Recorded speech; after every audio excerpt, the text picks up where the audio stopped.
안녕하세요. 저는 다사다난한 삶을 살아온 30대 후반의 여성입니다. 남들이 보기에는 제가 별 걱정 없어 보이는 젊은 나이인지 몰라도 제가 직접 겪고 살아온 제 인생은 참으로 순탄치 못했습니다. 어린아이에게 가장 필요한 부모라는 존재를 잃은 후로 늘 그렇게 외롭고 힘들게 살아왔던 것 같네요.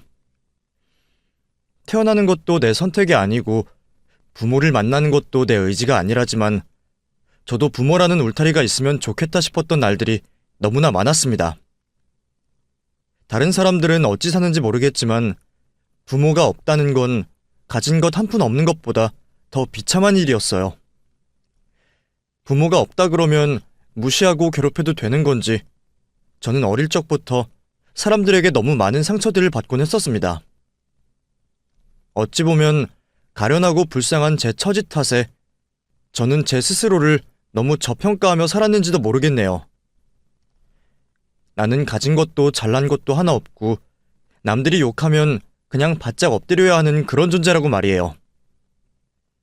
그렇게 지난 30년을 남들에게 무시만 당하고 숨죽여 살아왔던 제가 이제서야 비로소 남들처럼 숨을 쉬고 살아가는 듯합니다. 그럼 여러분들도 궁금해하실 만한 제 지난 30년의 인생 이야기를 시작해보도록 하겠습니다. 어렸을 적 기억은 거의 없지만 저는 유년 시절을 보육원에서 보냈습니다. 그곳에는 늘 사람들이 많았고 저는 언니, 오빠, 동생들과 어울려 다니며 다행히 밝고 건강하게 지냈던 것 같아요. 그러다 제가 지내는 그곳이 어떤 곳인지 깨닫기 시작할 무렵 저는 어느 양부모님께 입양이 되었습니다. 학교 들어가기 바로 직전이었으니 6, 7살쯤 되었을 거예요. 그날따라 선생님들이 저를 아침부터 씻기시는 걸 보며 저는 어디 좋은 데를 가는 줄 알았었죠. 놀러라도 가는 건가 잘 안 입던 고운 옷까지 꺼내 입고서 원장 선생님 방에서 그분들을 기다리고 있었습니다. 지금은 잘 기억이 안 나지만 당시에는 그분들이 몇 번 저를 찾아오셨던 걸로 알고 있어요.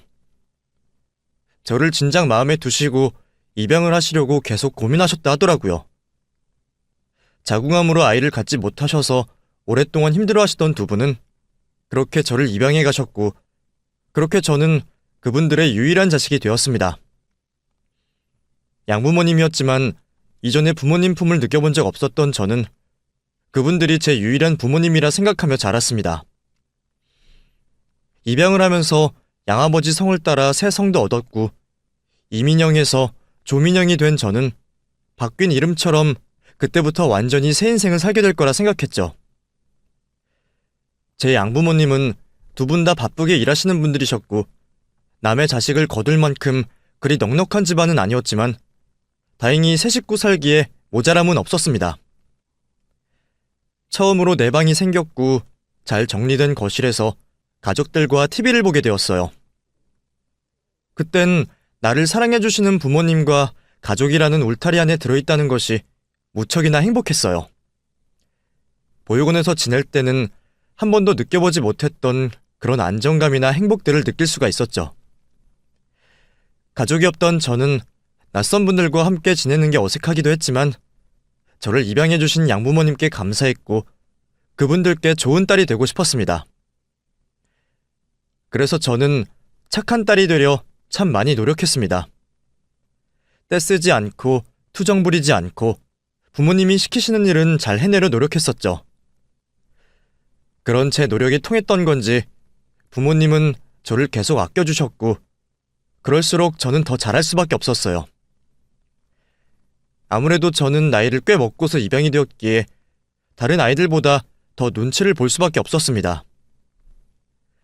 친자식들이야 부모로부터 조건 없는 사랑을 바랐겠지만 저 같은 입양아들은 어쩔 수 없이 그런 강박을 가지고 있을 겁니다. 나를 거둬주신 감사한 분들에 대한 은혜와 혹시나 잘못해서 또다시 버려지는 건 아닐까 하는 불안 때문에 내색은 못해도 늘 마음에 짐이 있을 수밖에 없었죠. 그렇게 좋은 딸이 되고 싶은 마음에 공부도 열심히 하고 집안일도 성실히 도왔지만 세상 일이라는 게 제가 노력한다고 다 제 뜻대로 되는 게 아니더라고요. 제가 중학교 입학을 앞두던 어느 날 양부모님은 큰 다툼 끝에 이혼을 하게 되셨고 저는 누구의 선택도 받지 못한 채 다시 버려지게 되었습니다. 사실 그분들의 사정도 이해는 했었어요. 애초에 남의 자식 데려다 키운다는 게 쉬운 일도 아니었을 것이고 이혼까지 한 마당에 혼자 살기도 팍팍한데 두 분 다 저를 데려가실 여력이 없으셨겠죠. 게다가 양어머니는 몰라도 양아버지는 저와 그리 가깝지 못했으니 제가 두 분 중 누구를 따라갔어도 마음이 편하진 않았을 겁니다. 그렇게 머리로는 어른들의 상황을 이해하면서도 마음속에서는 설명 못할 분노와 서운함과 온갖 복잡한 감정들이 뒤섞여 차마 표현을 할 수 없었어요. 이럴 거면 차라리 나를 입양을 하지 말지 하는 생각까지 들 정도였죠. 하지만 저도 양부모님과 지내는 몇 년간 따뜻한 울타리 속에서 지낼 수 있었고 처음으로 가족의 정을 느껴보기도 했으니 그만하면 감사하다고 생각해야 했습니다. 그렇게 결국 저는 이혼하신 양부모님의 손을 떠나서 그 후로 저 같은 아이들이 모여 지내는 위탁가정으로 가게 되었습니다. 사실 위탁가정 생활은 보육원에 있을 때보다 훨씬 나았어요. 인원도 한참 적었고 일반 가정집 같은 데서 지내다 보니 좀 더 가정적인 분위기였죠. 물론 그곳은 저보다 다들 나이도 많고 어린아이들은 없는 탓에 각자 규율과 규칙을 지키며 지내야 했지만 단체 생활이라는 게 다 그렇다 보니 그것도 당연한 일이었죠. 하지만 잠깐이라도 입양되어 보통 가정에서 외동딸로 지냈던 저는 또다시 단체 생활을 하게 된 것이 금방 익숙해지지 않았습니다. 그리고 그 와중에 이상하게도 버림받았다는 걸 알면서도 헤어진 양부모님 생각이 자꾸 나더라고요. 우울증인지 뭔지 모르겠지만 당시 저는 말수도 부쩍 줄어들고 학교에서도 제대로 생활하지 못했어요. 하필 중학생 올라갈 때 그런 일이 생긴 바람에 다른 곳에 신경을 쓸 수 없었고 그러다 정신 차리고 보니 학교에서 저만 친구가 없더라고요. 본의 아니게 외톨이가 되었지만 먼저 누군가에게 다가갈 용기도 없었습니다. 내성적인 탓에 반 친구들에게 먼저 말 한마디 걸지 못했고 아마 다른 친구들은 그런 저를 보고 한심하거나 답답하다 생각했겠죠. 그래도 그런 제게 좋은 친구 하나가 다가와 주었습니다. 새학기가 조금 지나고 전학을 온 친구가 혼자 있던 저를 보고 같이 밥을 먹자 해주더라고요. 그렇게 저한테도 친구가 생기고 한창 사춘기 나이에 친구가 가족보다 위안이 되었던 저는 그 친구 덕분에 마음의 안정을 찾아갈 수 있었어요. 그 친구와 친해진 저는 친구 사이에 비밀은 없다는 그 친구의 말을 믿고 제 사정 이야기를 털어놓았습니다. 사실 보육원에서 자라고 입양 가정에서 크고 그런 게 부끄러운 건 아니지만 또 그 나이에 굳이 자랑할 만한 일은 아니었기에 당시 저는 아무에게도 제 사정을 말한 적이 없었어요. 물론 담임 선생님은 알고 계셨겠지만 감사하게도 그런 걸 다른 아이들 앞에서 내색하시거나 얘기하신 적은 없으셨죠. 그래서 그 친구가 제 비밀을 아는 유일한 사람이었습니다. 그 친구를 그만큼 믿었기에 가감없이 저의 개인사를 털어놓았던 거죠. 하지만 그 친구는 제 비밀을 지켜주지 않았습니다. 그 얘기를 듣고는 갑자기 저를 멀리하기 시작하더니 다른 아이들에게 제 얘기를 다 떠벌리고 다녔더라고요. 반에서 소문은 삽시간에 돌았고 한 달 만에 전교 모든 학생들이 고아인 저의 사정을 전부 알아버렸습니다. 그리고 그 일은 그 후로 두고두고 제 약점이 되어 저는 고아라는 이유로 전교생에게 따돌림의 대상이 되어야 했죠. 내가 뭐 하나 잘못한 것도 없는데 대체 왜 그렇게들 하는지 모르겠지만 그땐 그랬습니다. 다들 부모님이 없는 나를 괴롭혀도 된다 생각하는 건지 저는 학교에서 매일 이유 없는 괴롭힘에 시달려야 했고 그렇게 제 인생은 점점 더 팍팍해져만 갔어요. 그나마 고등학교에 올라가면 괴롭힘도 끝나려나 했는데 같은 고등학교로 진학한 중학교 동창 몇몇이 제 사정을 금세 퍼뜨리는 바람에 저는 고등학교에 가서도 괴롭힘에 시달리게 되었습니다.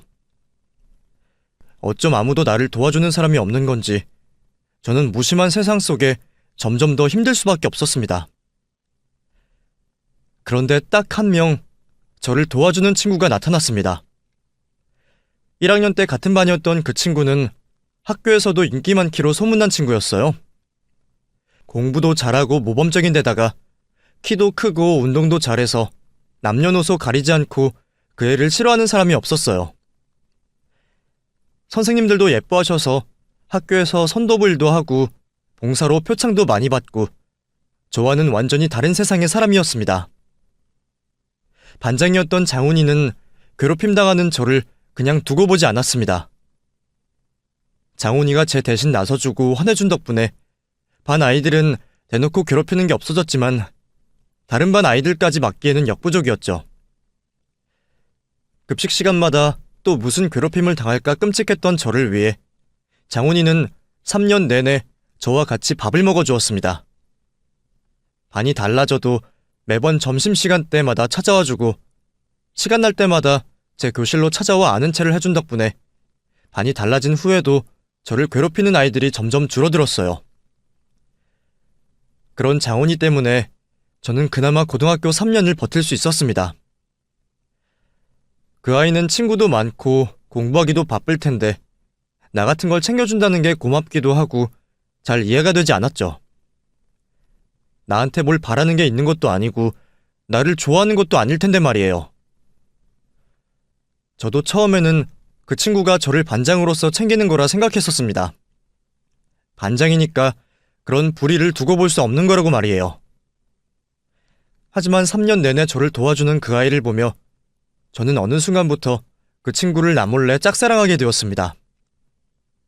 당치도 않는 일이라는 건 알고 있었지만 마음 가는 걸 숨길 수도 없더라고요. 하지만 저는 고백 한번 해보지 못했어요. 나 같은 게 어떻게 장훈이를 넘볼까 싶어 제 스스로 주제 파악을 했죠.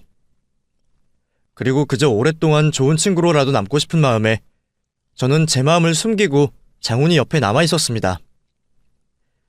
그렇게 저희가 고등학교를 졸업하고 공부를 잘하던 장훈이는 당연히 좋은 대학에 들어가게 되었고 저는 사회로 방출되어 제 스스로 먹고 살 길을 찾아야만 했습니다.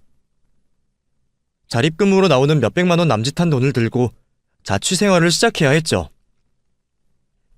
제가 혼자 살게 되었을 때 같이 집을 알아봐 주었던 것도 장훈이었어요. 한 푼이라도 아끼려 반지하에 들어가려던 저를 위험하다며 뜯어 말리던 착한 친구였죠. 장훈이는 대학생이 되고 저는 공순이가 되고 점점 더 벌어지는 우리 형편 때문에 하루빨리 마음을 접으려 했지만 여전히 나를 챙겨주는 장훈이를 보며 저는 마음을 쉽게 접을 수가 없었습니다. 그러던 중 대학 생활을 잘하던 장훈이는 1학년을 끝내고 군입대를 앞두고 있었습니다. 2년이나 떨어져 있어야 한다 생각하니 짝사랑하던 저는 괜히 마음이 이상하더라고요. 장훈이도 2년간 군대에 있을 게 걱정인지 여러모로 마음이 복잡해 보였죠. 장훈이가 입대를 며칠 남겨두지 않은 어느 날 제게 만나자며 연락이 왔습니다.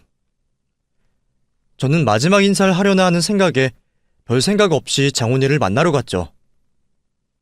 그리고 그곳에서 저는 뜻밖의 고백을 듣게 되었습니다. 몇 년간 혼자 짝사랑하면서 이 마음이 일방통행인 줄만 알았는데 언제부터였는지 장훈이도 저를 친구 이상으로 생각하고 있었더라고요. 사실 네가 나 좋아하는 것도 알고 있었어. 나도 민영이 네가 좋아. 사실 내가 지금 고백하는 게 맞는 건지 친구 사이에 이러는 게 맞는 건지 모르겠지만 더 이상 숨기고 싶지 않아서. 물론 지금 당장 사귀자거나 그런 건 아니야. 나는 어차피 군대 가야 하고 기다려달라는 것도 아니야. 그래도 혹시 나 군대 다녀오고 2년 뒤에도 서로 같은 마음이면 그때 우리 만나보자. 그 말을 듣고 얼마나 놀랍고 기쁘던지요. 저는 다른 말을 할 것도 없이 장훈이를 꿋꿋이 기다렸습니다. 그리고 장훈이가 2년간 군대에 가 있는 동안 저도 조금 더 나은 사람이 되기로 마음을 먹었죠. 사실 그때까지만 해도 저는 당장 한 치 앞을 볼 수 없었고 혼자 근근히 먹고 사는 게 전부였었기에 한 달 벌어 한 달 사는 삶에 만족하고 있었습니다. 근데 제가 장훈이 옆에 당당히 서려면 더 이상 그런 안일한 삶을 살아서는 안 될 것 같더라고요. 그래서 저는 나중에라도 뭔가를 해보려 기술을 배우기로 결심했습니다. 뭘 배우고 싶은지 뭘 해야 할지는 몰랐지만 우선 뭐라도 해보기로 했어요. 그때 우연히 국비지원 학원을 알게 되었고 그렇게 저는 제과제빵을 배우게 되었습니다. 요리 쪽으로는 한 번도 생각해 본 적 없었는데 얼떨결에 시작한 일이 생각보다 꽤 재미있더라고요. 그렇게 저는 낮에는 일을 하고 오후에는 제빵을 배우며 열심히 2년을 지냈습니다. 그리고 2년 뒤 무사히 제대한 장훈이와 정식으로 연인이 되었죠. 내가 짝사랑하고 넘볼 수 없다 생각했던 남자와의 연애라는 것이 제게는 기적보다 큰 일이었고 그때 저는 제 인생에서 가장 행복한 시간들을 보내고 있었어요. 그 후로도 저희는 별탈 없이 좋은 관계를 이어갔고 저희는 어느새 오래 만난 연인이 되어 있었습니다. 언젠가부터 결혼을 생각할 만큼 진지한 관계가 되었고 저희끼리는 절대 헤어질 생각이 없었어요. 하지만 그런 저희의 진지한 관계에도 시어머니는 저를 무척이나 싫어하셨습니다. 어찌 보면 당연한 일이었어요. 젊었을 적부터 남편 없이 혼자 아들을 기르셨던 저희 시어머니는 인생의 아들이 전부셨고 아들밖에 모르고 사셨던 분이셨습니다. 아들 하나 잘 길러보겠다고 혼자 고생하시면서 없는 살림에 학원 보내 키우시고 덕분에 좋은 대학 들어간 아들이 당신의 유일한 자랑이셨을 테니 그런 아들과 만나는 여자에게 기대도 있으셨겠죠. 장훈이에 비하면 저는 고졸에 돈도 없고 변변한 직업도 없으며 하물며 고아였으니 그런 제 조건이 싫어도 너무 싫으셨을 겁니다. 하지만 그렇다고 저를 그렇게나 싫어하실 줄은 저도 장훈이도 몰랐습니다. 아니, 창훈이 네가 대체 뭐가 모자라서 저런 애를 만나니? 고아이다가 가진 것도 하나 없는 애가 뭐가 좋다고? 그렇다고 얼굴이 빼어나게 예쁘기를 해, 공부를 잘하기를 해. 어디 하나 봐줄 것도 없구만. 네가 눈이 삐지 않고서야 이럴 수가 없는 거지. 나도 괜히 너희랑 신랑이 하고 싶지 않으니 결혼까진 생각하지도 말고 적당히 만나다가 빨리 헤어져. 처음 인사를 드리러 갔던 날 제게 매몰차게 그리 말하시는 어머니를 보며 저는 어쩔 수 없이 좌절할 수밖에 없었어요. 그런 반대를 당연히 예상했으면서도 저는 한편으로 어머니가 저를 보듬어 주시기를 바랐나 봅니다. 어머니는 후로 매일 장훈이에게 저와 헤어지기를 요구하셨고 평생 아들 앞에서는 큰 소리 낸 적 없으신 분이 저 때문에 아들과 크게 싸우셨다더라고요. 그 말을 들으니 제가 괜히 잘못을 저지른 것 같고 저도 마음이 편하지 못했습니다. 그래도 장훈이는 저와 헤어지지 못하겠다며 계속 어머니와 갈등을 빚어냈어요. 믿었던 아들이 저 같은 여자 때문에 자기 어머니에게 큰 소리를 내는 것을 보고 어머니도 많이 당황스럽고 속상하셨을 겁니다. 그 생각을 하니 저는 저를 반대하시는 시어머니에게 섭섭함보다 죄송함이 더 컸습니다. 그래도 언젠가는 어머니도 저희 관계를 인정해주시고 저를 예뻐해주지 않으실까 생각했는데 장훈이가 3년의 취업 준비 끝에 좋은 회사에 입사하게 된 이후로 어머니의 반대는 더욱 심해지셨습니다. 그즈음 저희는 30이 가까워졌고 여전히 결혼하고 싶은 마음이었지만 어머니는 좋은 회사에 취업까지 한 아들이 더 잘난 여자 만나서 좋은 처가댁 얻어 결혼을 하기를 바라셨어요. 그래서 억지로 장훈이를 여러 선자리에 끌고 다니기까지 하셨죠. 저와 못 헤어진다고 어머니와 싸우면서도 장훈이 역시 자기 때문에 희생하셨던 어머니를 마냥 외면할 수 없어 선자리를 나갔고 저도 장훈이가 선을 보는 것을 보고만 있을 수밖에 없었습니다.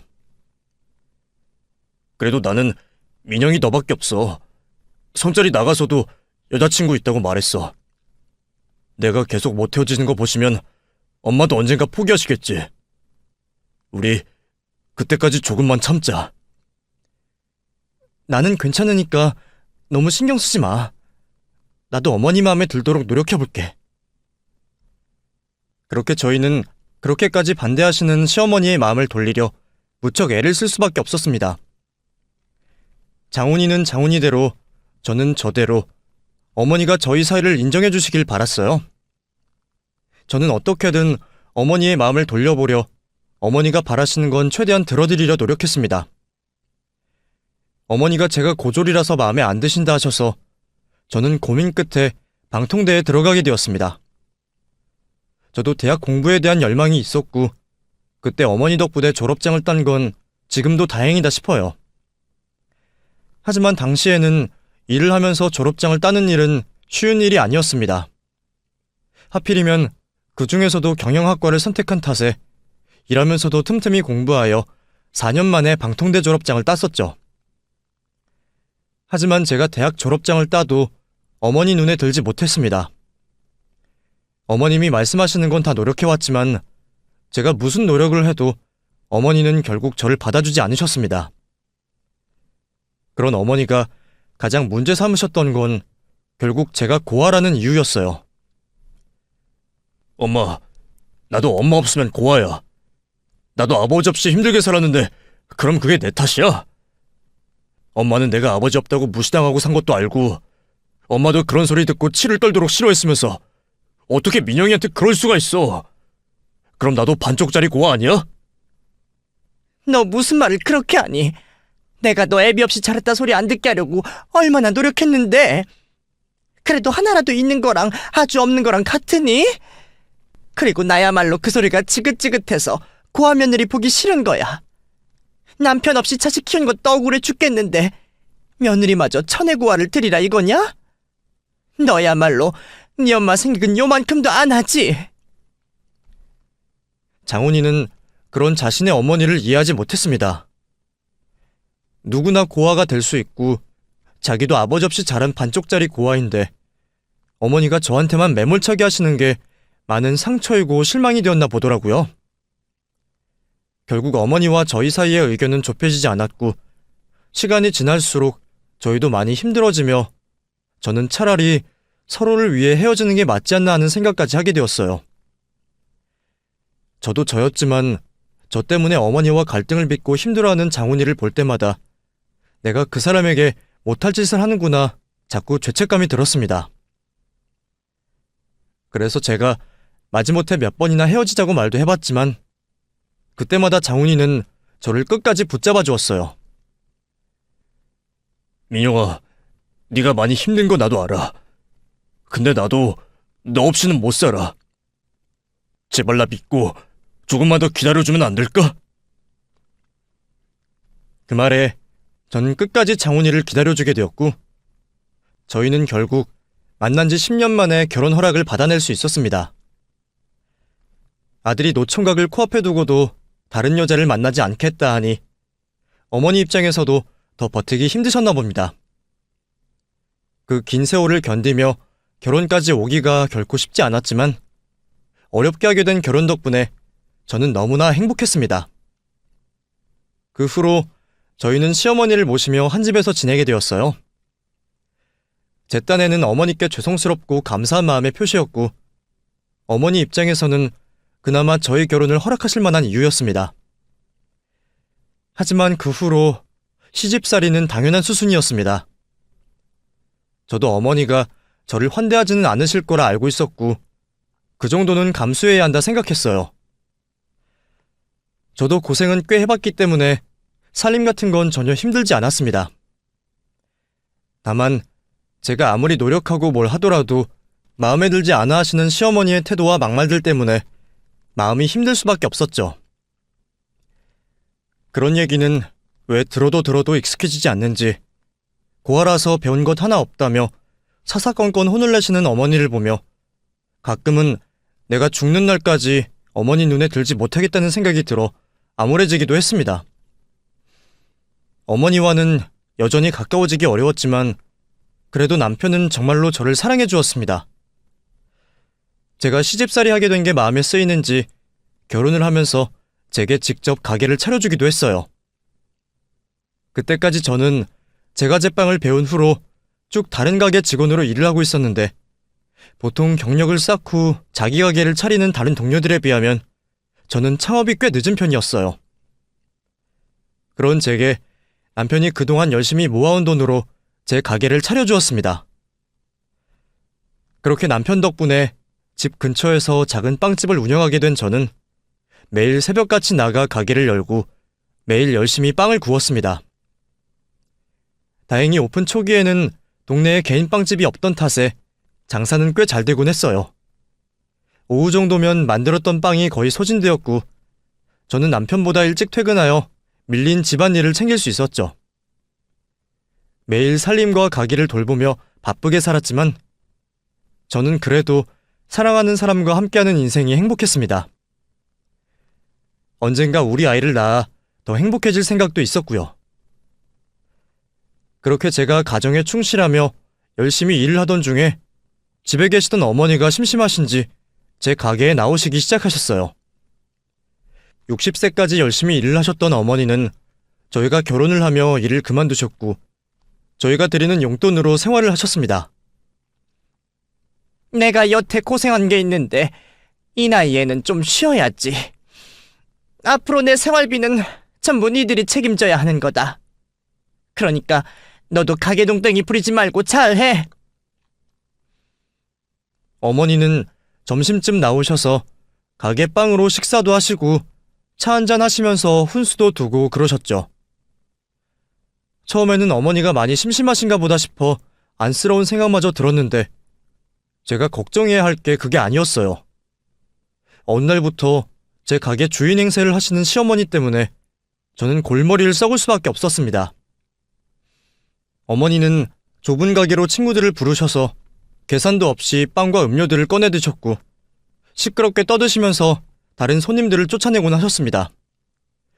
게다가 빵 고르시는 손님들에게 자꾸 시비를 거셔서 기분 나쁘다고 떠나신 손님들이 너무 많았어요. 아줌마, 거시식만 계속 먹을 거면 나가요. 예? 지금 나한테 하는 말이에요? 그래. 아까부터 빵 고른다면서 계속 주워 먹고만 있고 남의 장사 거덜내려는 거야 뭐야? 거지도 아니고 돈 주고 사 먹어야지 그게 뭐야?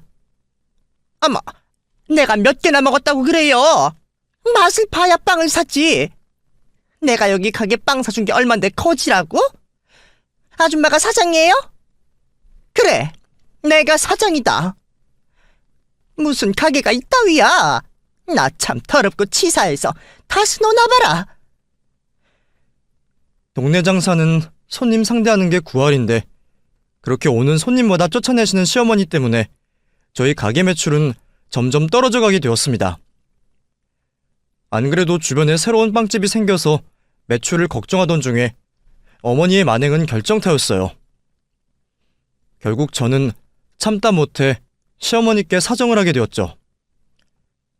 어머니, 손님한테 그러시면 어떡해요.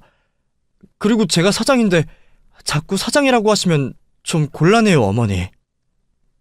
뭐? 내가 사장이라 해서 기분 나쁘다 이거야? 예, 여기 우리 아들이 차려준 가게 아니야. 그럼 내 가게나 다름없는 거지. 손님 떨어지는 게 내 탓이라 하고 싶은가 본데 빵이 맛있으면 어떻게 해도 찾아오는 거지. 내 탓할 시간에 너나 열심히 해 이거 사. 어머니는 말이 통하지 않았고 저는 하루하루 가게 걱정에 피가 말라갔습니다. 그러다 결국 불경기까지 겹치며 저는 월세 걱정을 해야 하는 수준이 되었어요. 다행히 생활비는 남편도 있으니 크게 걱정할 일이 아니었지만 가게 운영만큼은 제 힘으로 잘하고 싶었는데 당장 다음 달 월세가 걱정이었죠.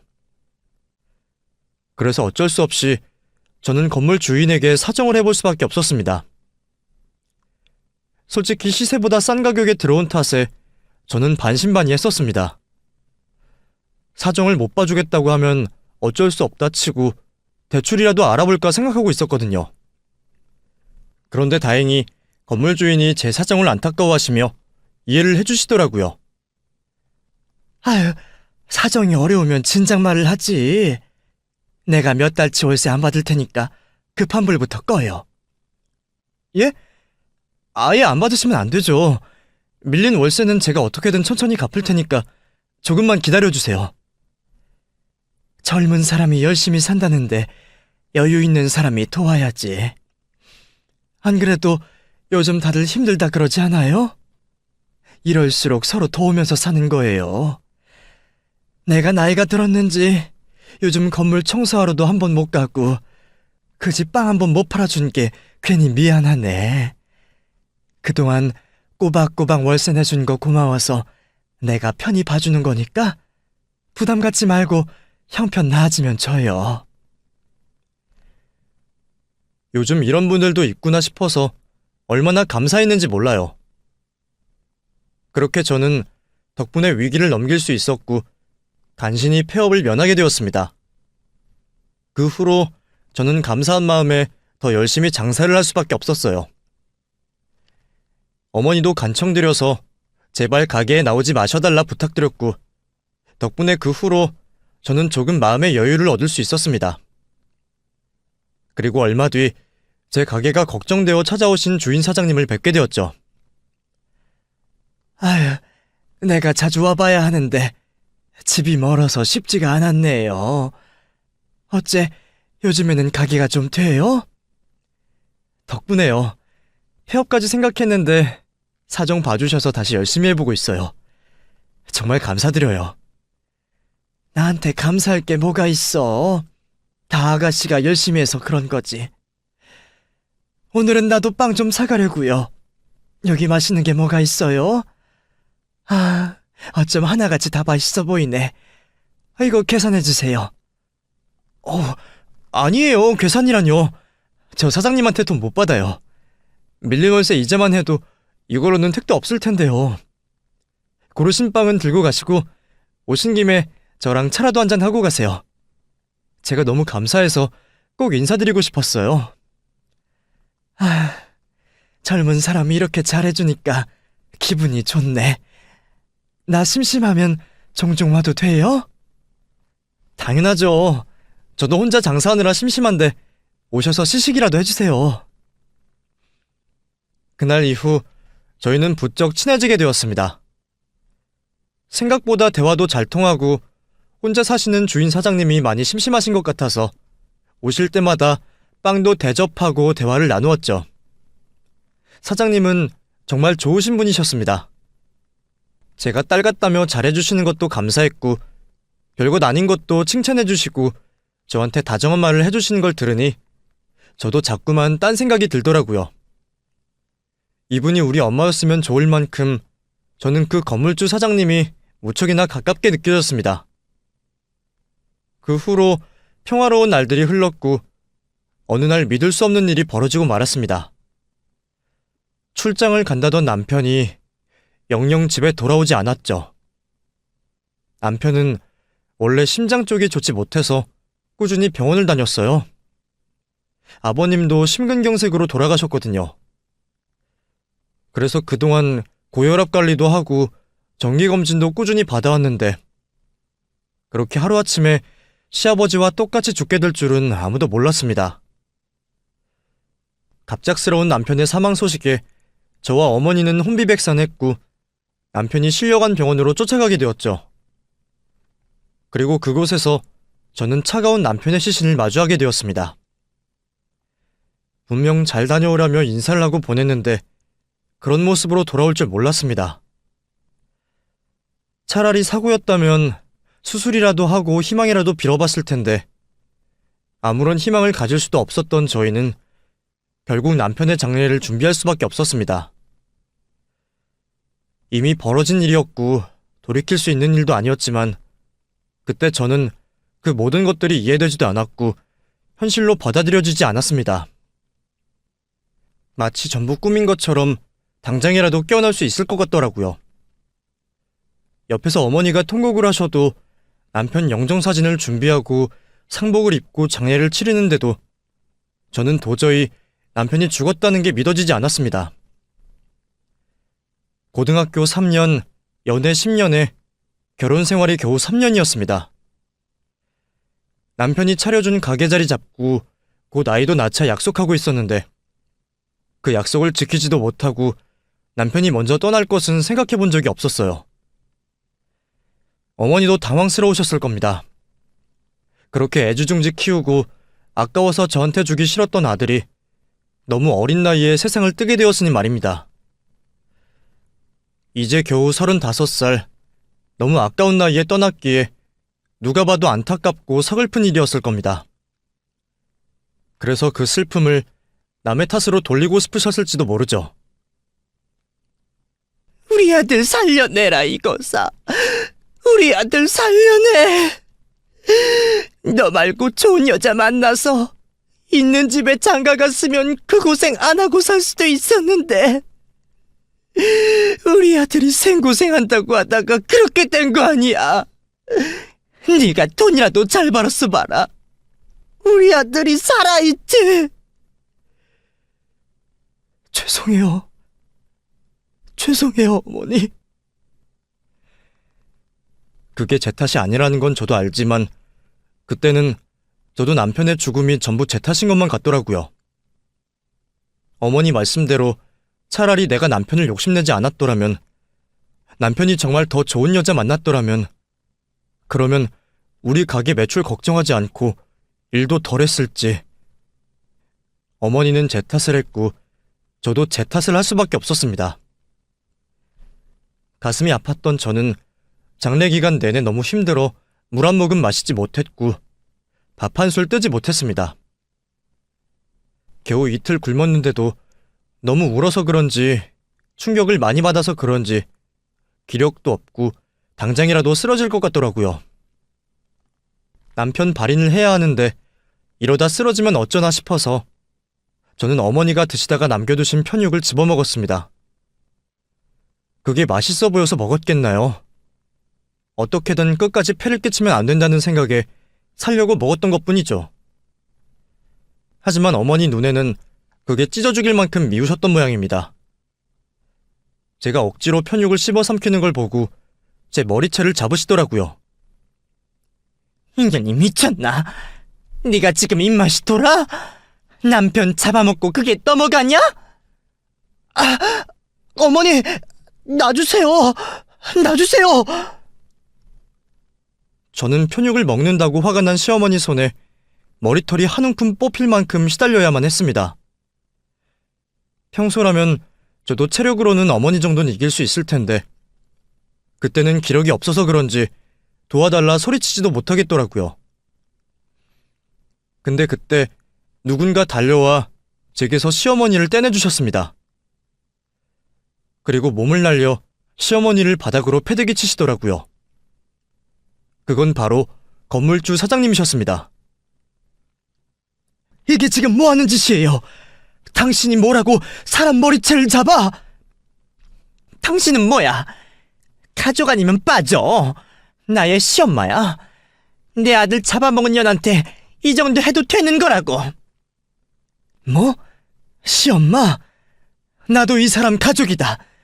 내가 얘 엄마야. 순간 잠시 정적이 흘렀습니다. 저도 시어머니도 다들 놀랐고 그 상황을 이해할 수 없었죠. 나 얘 엄마예요. 민영이 내 딸이라고. 내가 당신 폭행으로 고소할 거니까 각오하는 게 좋을 거야. 저는 저를 일으켜 데려간 그분께 몰랐던 자초지종을 듣게 되었습니다. 오래전 남편을 잃고 혼자 된 엄마는 어려운 형편 탓에 저를 키우실 수 없으셨습니다. 그때는 네 아버지 죽고 나 혼자 먹고 살기는커녕 어린 자식 입에 풀칠도 못해주는 형편이었어. 너한테 밥도 제대로 먹이지 못했고 정말 막막했다. 당장 먹고 죽을 것도 없는데 너는 자꾸 배고프다 그러지. 어린 너 데리고 일 다니는 것도 어렵지. 그때는 정말 같이 죽을 생각까지 했었어.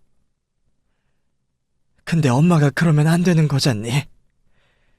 내가 어떻게 되더라도 자식은 살리고 보는 게 엄마일 건데. 그래서 잠시라 생각하고 너를 보육원에 맡기기로 했다. 어떻게든 돈 벌어서 다시 데려가려고 그랬었어. 하지만 그 사이 저는 다른 곳으로 입양을 가게 되었고 뒤늦게 그 사실을 알게 된 엄마는 그게 차라리 제게 나은 선택일 거라 생각하며 저를 포기하기로 하셨답니다. 그리고 제가 양부모님 집에서 행복하게 잘 사는 줄 알고 계셨던 거죠. 엄마는 저를 찾지 않는 게 저한테 나을 거라 생각하시고 나중에 제게 유산이라도 남기고 싶은 마음에 열심히 살아오셨습니다. 그러다 운이 좋게 건물도 가지게 되셨고 가끔은 저를 찾고 싶으셨지만 괜히 긁어 부스러 만들까 싶어 저를 찾지 못하셨습니다. 그러다 성은 다르지만 이름이 같은 저를 보고 어릴 적과 많이 닮은 얼굴에 저를 왠지 낯설지 않다 생각하셨고 저 몰래 제 뒷조사를 하셔서 제가 어릴 적 헤어진 딸인 것을 알게 되셨던 거죠. 나중에 네가 내 딸인 걸 알고도 내가 차마 찾아갈 수가 없었어. 어찌됐든 내가 널 버린 건데 이제 와서 엄마라고 나타나면 네가 나를 이해 못할 거라 생각했다. 차라리 옆에 두고 가끔 보기라도 하면 다행인데 네가 나를 아주 떠나버리면 어쩔까 싶어서 말을 못했어. 그래서 언제 말을 해야 하나 계속 기회만 보다가 결국 이때까지 말을 못했구나. 저는 그제서야 건물주 사장님이 별 이유도 없이 저를 도와주시고 제 가게를 찾아와 주신 것을 이해하게 되었습니다. 엄마보다 잘해주시는 걸 보고 우리 엄마였으면 좋겠다 생각했더니 그분이 정말 우리 엄마였을 줄 누가 알았을까요? 정말 우리 엄마예요? 내가 고아가 아닌 거예요? 그때 저는 말 못할 감정 때문에 뭐라 말을 해야 할지 몰랐습니다. 짧다면 짧은 인생이 그동안 너무 고단했기에 내게 엄마라는 존재가 있다는 것이 믿어지지 않더라고요. 엄마는 제게 당신을 용서하지 못하실 거라 생각했는지 제 앞에서 무릎 꿇고 사과를 하셨습니다. 네가 이렇게 사는 줄 알았더라면 내가 진작 너를 찾았을 텐데. 보육원에서도 네가 부잣집에 입양돼서 유학 가서 잘 산다 그러길래 나는 그런 줄만 알고 살았지. 네가 이 고생하고 사는 줄은 몰랐다. 나중에서야 너라는 걸 알고도 그동안 내가 널 방치했던 게 용서가 안 되고 차마 용기가 안 나서 앞에 나설 수가 없었어. 그래도 이제 엄마를 좀 용서해주면 안 되겠니? 내가 남은 인생은 전부 너를 위해서 삼아. 응? 평생 엄마 정을 그리워했던 제가 엄마가 저를 버렸다 한들 어떻게 그런 엄마를 원망할 수 있었겠어요. 결국 저는 엄마를 용서했고 그 후로 상처를 딛고 엄마와 함께 지내게 되었습니다. 처음에는 쉽게 믿어지지도 않았고 엄마라는 존재가 어색하기만 했지만 제가 정말 엄마 딸인 것은 맞는지 생각보다 많이 닮은 모습에 요즘도 깜짝 놀라고 있습니다. 그 후로도 저는 여전히 엄마 건물 안에서 빵집을 하고 있어요. 저희 엄마에게 고소를 당한 시어머니는 수백만 원의 합의금을 내야 했고 그 후로 제가 보기 껄끄러우신지 이사를 가셨습니다. 시어머니께 속상한 것도 많지만 그래도 남편을 생각하면 여전히 짠한 마음입니다. 그래서 어머니도 어딘가에서 잘 지내시길 바라요. 저는 여전히 남편을 잊지 못하고 있고 제가 언제 또 사랑을 찾고 재혼을 하게 될지 모르겠지만 지금은 그런 생각 없이 엄마와 못 나눈 정을 나누는 것이 제 유일한 바람이자 행복입니다. 그럼 제가 어렵게 다시 찾은 제 행복을 잘 지킬 수 있도록 모두 응원해 주시기를 바라겠습니다. 감사합니다.